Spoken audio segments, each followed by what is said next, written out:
পোলা এক মায়ের খুব ভালোবাসে, দুনিয়ায় আর কিছু চাই না মায়া ছাড়া। আচ্ছা, কিন্তু মায়া পোলাটারে পছন্দ করে না। ওপো অনেক চেষ্টার পর মায়া সে পোলাটারে কইল যে ঠিক আছে, হ্যাঁ আমি তোমারে ভালোবাসতে পারি, হ্যাঁ আমার একটা জিনিস এনে দিতে হবে। কি রে?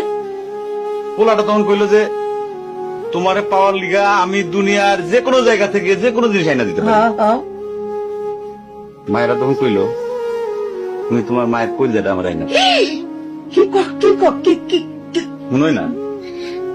কি গল্প শোনালি দিদু?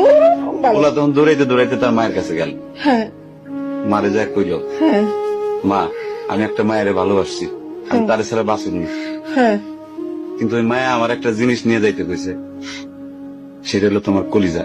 তুমি যদি তোমার কলিজাটা আমার দাও, ওই মায়াটা কলিজাটা পাইলে আমার ভালোবাসবে। মা তখন কইল তুই আমার একমাত্র বুকের ধন, তোর সুখের জন্য আমি সবকিছু করতে পারবো।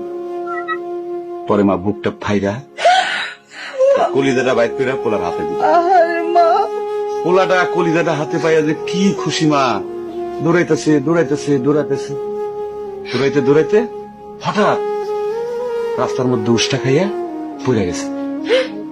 হাতের কলিজাটা হাতের থেকে সুইটা রাস্তার মধ্যে পড়ছে।